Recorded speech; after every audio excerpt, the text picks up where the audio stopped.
Hey everyone, welcome to today's live session, and it's going to be a great one. So I thought it would be great to get the legendary Mr. Matt Chapman on here, and to just talk about uh, how you guys can add another income stream. Because look, end of the day, it's always better to have more income streams in your business. I've got a few. I'm sure other people have as well, and maybe yourself. But one of the big ones that I know that people are not sure about is how to sell courses, how to add using your own knowledge that you have, and how to get another income stream out of it. So today's topic, as you have seen, is how you can add 10k worth of income from just doing seminars. So firstly, before we get into it, Matt, would you like to introduce yourself, just in case people in this group are not aware who you are? Majority of people do, but just take it away for now. Yeah, thanks, dude. Nice to be here. So my name's Matt Chapman. I have been training martial arts 35 years, and I ran a full-time school for 19 years until I burnt myself out, threw all my toys at my pram, and then sold that school to my friend and business partner to focus on online courses. I'd been creating online courses for a few years before that, and wanted to see if I could make it work and earn a living, look after my family, support my family doing online courses. And luckily for me, it all worked out rather nicely. And since that time, about 3, 4 years ago, I've just been fully teaching online. I do the occasional seminar as well because I like meeting people and training with people. But most of my income comes from online courses, sales around the world. So not just in the UK, but all over the world as well. So that's what I've been up to. That's awesome. And just so everyone knows, I think you made a post about this other day. So 600 grand is roughly what you've done from online courses, isn't it? Yeah, which is really surprising because you just don't think it's hard to imagine making that amount of money through teaching what you love to people that you've essentially never met all around the world. But yeah, that's currently where I am, and I'm looking to make a mill in the next sort of 3 years, hopefully. So I crazy. I think it'd be quicker, but yeah. So it'd be good to see. So so let's get into the topic. So this today's one obviously is how you can do this, how you can do it. Matt's very experienced in this. He knows what he's talking about. So let's start from the start with generally a lot of people that I've even come across in the martial arts space is they're not aware of that they can actually sell what they know. So if someone is sat there going, okay, this sounds great, but what do I do? Where do I start? I don't think I have the knowledge. Would people buy? There's so many questions that come up Yeah. in people's minds. So let's tackle that first. What would you say to that? Would people want to buy it, or what? How would they start? Yeah, so in the past, I made the mistake of doing what I did, which was with my clients, I would say, build an online course, market it, promote it to the world. Ooh. Uh, Market and promote it to the world and see if you generate sales. And that was a mistake because it's very hard in the beginning to sell courses all around the world when no one knows of you and you're not necessarily known, liked, and trusted. So I recently switched my approach to create online courses initially for your own students or association members or people in a similar martial art to you, and then you can edit those courses at a later date and turn them into products that you can sell around the world. So it's a lot easier to sell courses to your own students, to your association members and related people to you in the martial arts than it is to try and sell a course to someone who lives in Brazil or Iceland, for example. So start with your own student base in mind, but when you create the course, make it in a format that's easily to repackage and then sell to other people. And because you're then creating content for your own students, it's easier because you're not worried about making things perfect and you're not worried about the quality necessarily of the filming. You're just trying to help your students with content, but that same content can be used in many different ways. And that's what I did with this seminar that I wanted to create for my students, and then took it through a series of stages. And from one seminar, made over £10,000 now in online course sales just from that one seminar. So how did you just do it from one seminar? Did you split it up? How was it? I mean, how did you, if someone was going there, okay, how did you actually even make it? Yeah. I'll give you the exact steps I did, and I suggest you follow these steps yourself. So first thing is, interview your students and ask them what they're struggling with most. And the feedback I got from my students was they're struggling with sparring most. So I was like, okay, then advertise in that case, sparring success seminar or whatever seminar based on what they might be, katas, might be stretching, whatever. Create a seminar about that. That's about 2 to 3 hours in length. Charge a low price for the seminar. So I only charged £20 for the seminar because I wanted as many people to turn up to the seminar to enjoy it, but also because I was going to film the seminar, I wanted lots of people in the background because it creates social proof. If you're teaching a workshop and a seminar, there's one guy like picking his nose in the background, you don't get that social proof when someone else watches it. But if you're teaching a seminar and there's 30, 40, 50 people in the background all paying attention to you, naturally people think you obviously know what you're talking about, which you do. So I advertised a really cheap seminar and I got 30 of my students to attend, which made me 600 quid straight away, which is cool. Taught the seminar, filmed the entire thing. And it has to be quite long. You want it to be 2 to 3 hours because you want to create enough footage. So it's no use doing a short seminar. You want a longer seminar. Then I resold the seminar recording back to the people who came to the seminar. And I said to them at the end of the seminar, look, we've covered a lot of stuff here. There's a lot of detail, a lot of stuff you might forget. If you want to get a copy of the recording of this seminar, you can get it for a discounted rate. So then I sold a certain percentage back on the recording. So now I'm probably £800 up. Then I sold the recording of the seminar to other members of my school who couldn't attend on that day because they were busy, family, work commitments. And then I generated some sales from the other members of my school who wanted to learn the sparring success system but couldn't attend the seminar. So now I'm £1,000 up. Okay, it's going quite well. So I then took the content and filmed some extra stuff. So I added some extra content to the seminar recording, going into a bit more detail. So it's about an extra hour's worth of working with a student one-on-one, just expanding on the content, making it better and better.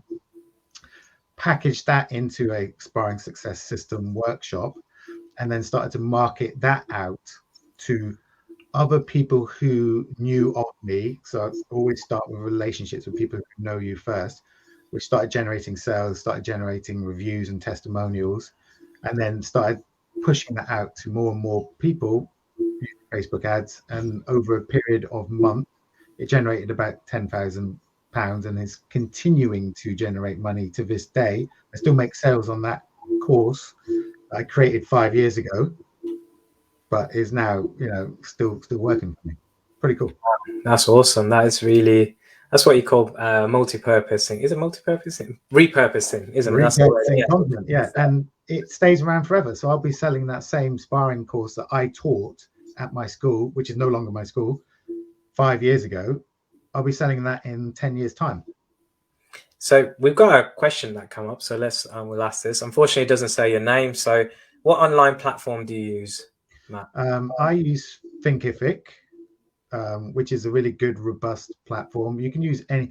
The platform's not the most important bit, because you could use Teachable, you could use Kajabi, you could use Thinkific. Thinkific's quite good because it allows you to set up one course for free, zero charge. So you can build the platform, set up the course, sell the course, and they don't charge you a penny. So that's quite good on Thinkific. Some of the others don't offer that. You have to pay for the platform straight away. But it's not the platform that's most important. It's finding out what your audience wants, creating content for them, delivering it at a fair price, and then just rinse and repeat. Like, that's the most important part, building an audience and being responsive to what your audience wants. Yeah, so let's just ask, wanted to ask a little bit about, when you said you got the course together and then you put some ads behind it. So who are you selling that course to? Is it just general public? Who is this? That's actually like the 10K one that you sold. Yeah. Is that generally to normal people, or is that to other instructors? What is it? Yeah, absolutely not to normal people. No, they don't want to spar. So my marketing is based around concentric circles going out from me. I think that's the best way to market. What people make the mistake of is they go from you to some person on the other side of the world and try and sell them a course. Doesn't work. Start with you, then start with your students, then start with, if you're a part of an association, other association members, then start with people in the same style of martial arts, then go into martial artists in general, and then you can expand out from that point. So what I did was I created a course for my students, sold it back to my students, then other people who knew of me, who were related in my circles, basically sold it to them and their students, then went out to general martial artists who are looking for a sparring program, and then a bit wider. So the initial sales that generate the initial income come from the people closest to you, but then the long-term sales come from other martial artists looking for a sparring program and for help with that. Because if you think about it, what your students are struggling with is what someone else's students are struggling with. So if you can solve your students' problems, you also solve their students' problems. And if you can put it in an attractive package and an attractive price and demonstrate value and get testimonials and reviews and create a nice looking sales page, then they will buy it. And I've had sales. The amazing thing is about this stuff, and this is why I think it's like literally like magic. I create a course, I create an ad, or I get someone to come and see my course, and then someone who's never met me, doesn't know anything about me or my history or my martial arts or how long I've trained or what I've done, will spend £100 on a course. I think that's insane. It's cool, but it's pretty crazy, isn't it? Like, you know. It's the new world that we live in, isn't it? The magic of the digital world is pretty awesome, though. You know, like this, I can't imagine this happening like 15 years ago. You know, it was just. Well, I tried to do this 15 years ago, and it wasn't possible. The tech wasn't there, and the marketing wasn't there, and so literally in the last sort of 10 years, everything's come up a level. The tech's easy to use, internet has improved, ad platforms have got better. It's much more easy to get your content seen in various places. Social media is now massive, so it's all helping. People are comfortable paying online as well, which is a big thing as well, isn't it? Yeah, so, which massively increased during lockdown. So you know, the online business world increased. I think it tripled, if not quadrupled, during lockdown, because literally people who never maybe bought an online course or online training were bored and saw an ad and would buy a course, and then that got them started. So that whole industry is just growing massively. Yeah, I actually read somewhere that there was a lot of people that never used Amazon, so they came. I know, I found that shocking, but their user base changed as well quite a bit, because a lot of new people, and they were like amazed how Amazon is just next day and all that stuff. So one thing that I get sometimes as well is some school owners don't want to sell their style. They don't want to sell what their teachings and stuff, which is fair enough. Which I get it.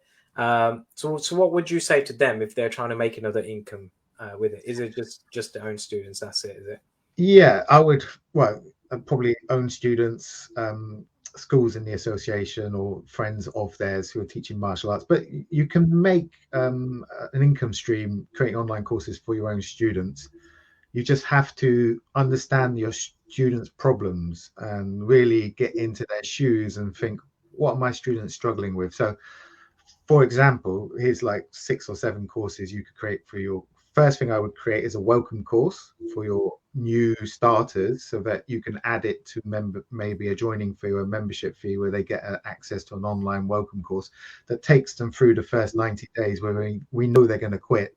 So we can do a lot of support work online by taking them through a welcome course. That's the first thing I do. Then I record your entire syllabus. Start with your beginner syllabus, because those people are struggling the most. Next, do your black belt or close to black belt syllabus, because that's when people are super keen. And then fill in the middle grades, because they're the least keen of the lot. So you can have your entire syllabus. That could be given to your students for free, but I wouldn't recommend that. Or people could buy sections of your syllabus. So that's the next thing I do. Then you look at like, what problems are your students having? Are they having problems remembering katas? Are they having problems stretching? Are they having problems sparring? Are they having problems learning particular self-defense drills?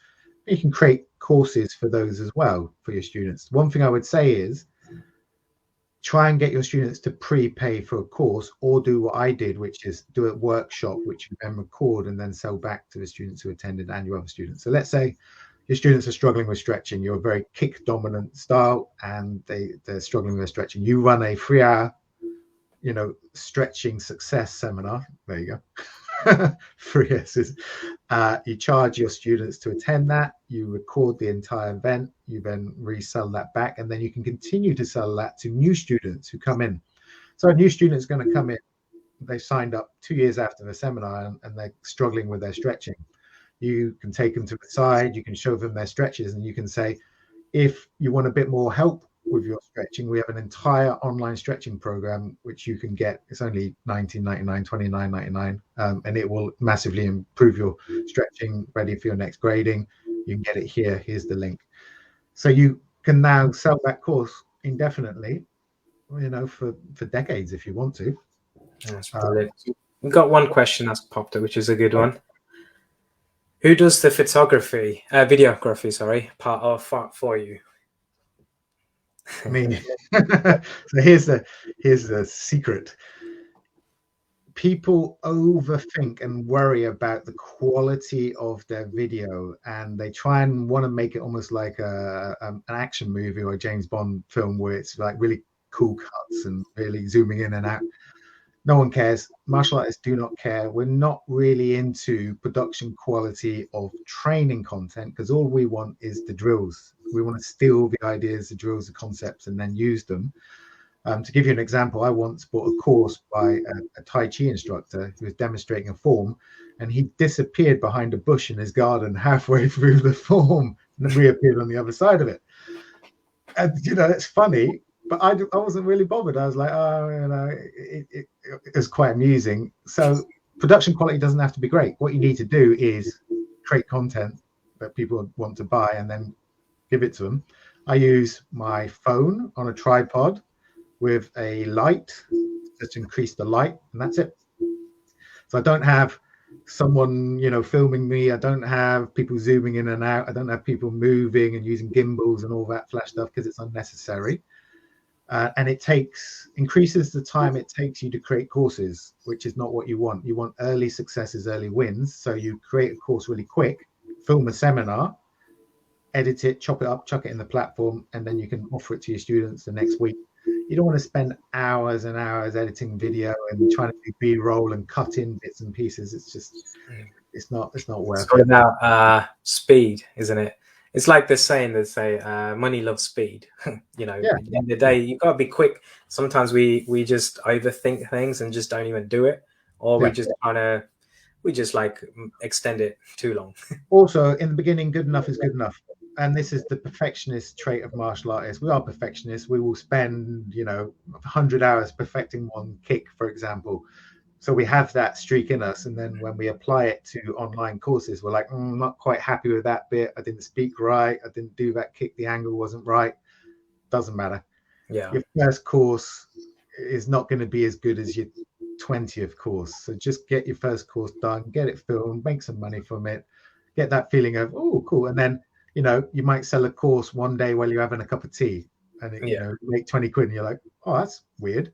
And then a month later, you sell a course when you're asleep, or you sell 2 courses when you're asleep, and you're like, oh, okay, this is cool.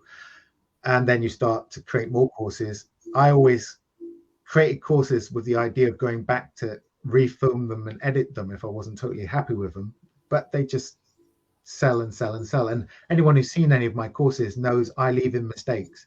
So we'll be doing something and I'll get hit by accident and we'll have a little bit of a laugh, and then I'll just carry on like I'm teaching a class or a workshop. So it doesn't have to be perfect. And in fact, people don't really like perfect courses because you don't resonate with perfection. So if there's a silly bit where I trip over, and I just carry on, and people like that. They actually comment on my videos. Yeah, it's your natural. There's no artificial. It's raw, isn't it? It's like raw. It's real. So it's just real. So that saves a lot of time, because I don't have to. If I'm teaching on a video and I fluff my words and I say something wrong and I'm like, oh, I don't have to cut that out. I just carry on. Yeah. We're going to finish off in a second because this has been awesome. So many golden nuggets. Even I'm learning because I'm also creating my own course, and I've got one already. But I also learn a few things with these interviews. So we're going to finish off with 3 tips. Like, what would you say? I know you've talked about loads, to be fair. Yeah. What are 3 common maybe mistakes then that you see people do that that you can rectify? Or just let's finish off on some real big nuggets that you normally see, like people making mistakes on. Mistake is over perfectionism, trying to get it absolutely right, worrying too much about the software. Will the platform make any difference? Doesn't matter if you put your videos on any platform, as long as you can sell them, it's all good. So don't worry about the tech, and also taking too long. Just like I would say, a lack of marketing skill as well. So what they do is they film this course, and then on a rainy Tuesday afternoon, they put on Facebook on their profile, "Hey, I've made a course, woo!" And they don't understand how to generate excitement about the course and how to get a little bit of buzz going and how to use scarcity and all of these tactics which encourage people to buy the course. So inevitably what happens with a lot of instructors is they spend a lot of time faffing and filming and editing and refilming and re-editing and trying to find the perfect platform and all of this. And then they launch their course, and because they don't launch it correctly, they make 2 or 3 sales and they're sad, and then they never do another course. That's the wrong way to do it. First, try and pre-sell your course. You get paid before you actually create the course, or use it as a seminar which your students attend, so you're going to make a minimum of £500,000-600,000 from your own student database. And then don't try and make it perfect, just get it out there. But when you launch it, have a little bit of a structure. So if you need a help, I have a 30-step launch plan that I use when I launch my courses. That's do this, do this, do this, do this. And when you follow a launch plan, you generally have much more success when you launch it, rather than randomly promoting a course on your Facebook page once on some random day. Consistency, staying on top of it, it's just a big thing, isn't it? Yeah, but having a plan of action when you launch, especially if you're launching to people outside of your school, because you can just literally tell your students what you've created and they will buy it, which is great. But if you want to do the whole, market to people outside of your school, you need to understand how to structure a launch so that it works. And it's not difficult. You just got to know the steps and the things to do each time. So I think, that's 3 points. So how can someone learn more about this? If they want to know a bit more about this launch plan thing that you've got, what's the best way for people in this group and anyone that's watching this video to get in touch with you and learn how you can start building courses and stuff? You can email me, Matt, M-A-T-T, at mitmaster.com.